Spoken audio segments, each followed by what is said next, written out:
Welcome back to another video by CSM. My name is Colton Miller, founder of CSM Performance, and today we're going to talk about one of the features of IntelAlign and the Precision Hub Stands Motorsport package, which is scale compensation. So what is scale compensation? Well, the hub stands don't weigh as much as the wheels and tires. And here we have a Ferrari Challenge wheel that's met its useful life, but it works for our purpose for the demonstration today.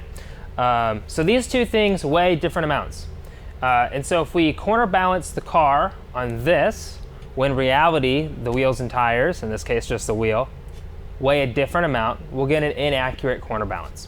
So we built that functionality into IntelAlign to figure out, hey, the hub stands weigh 20 pounds, the wheels and tires weigh 30 pounds, and to automatically give you that readout of 20 or 30 pounds and that differential in the app. So you can go from compensated weights or hub stand weights to see what the car will actually be with the wheels and tires on, or what the car is on the hub stands.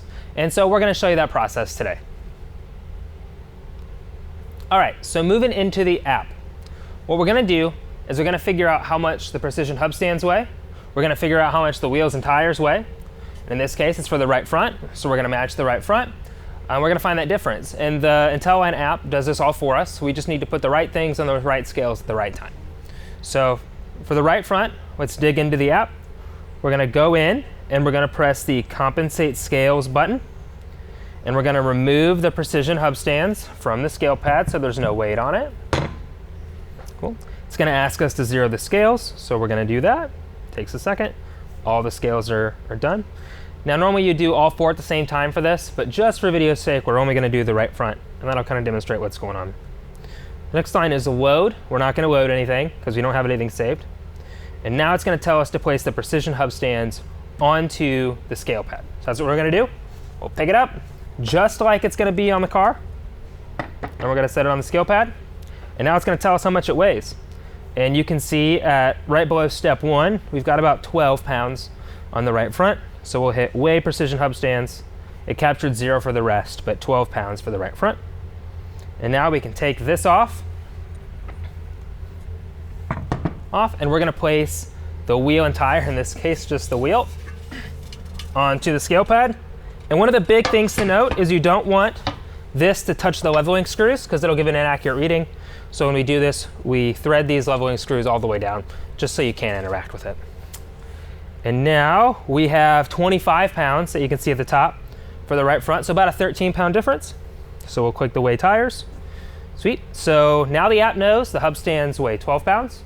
The wheels and tires, wheel in this case, weighs 25 pounds. And now we can save it. So I'm going to save it as test in this case, but you can save it as 488 Challenge car, or Porsche Cayman, or Cup car, or whatever, and you can have a whole list of all the different cars you have. And set up. So then we're going to hit save. Bam, now it's been saved. And you can already go back up to the load section, click load, and there it is. We can actually just load this right in if we wanted to, but nonetheless we're done, so we hit done. So the wheel in this case weighs 13 more pounds than the Precision Hub Stands. So 25, 12, 13-pound difference. So what we need to do is add 13 pounds to every weight measurement we get on the Precision Hub Stands on this specific car that uses this specific wheel. And to do that, all we have to do is change to compensated weighting instead of actual weighting. So let's take this guy off. There we go. And now we'll see the scales go back to 0 because there's no weight on it. Sweet. It was 25 pounds. So now if we go to compensated, it should just show us 13 pounds because that's the differential. So if I go to displayed weight in the settings, change it to compensated, this should say 13, and there we go. So it's going to add 13 pounds to whatever weight is on this corner, and it'll do that to all 4 corners to give you what the car will actually be on the wheels and tires.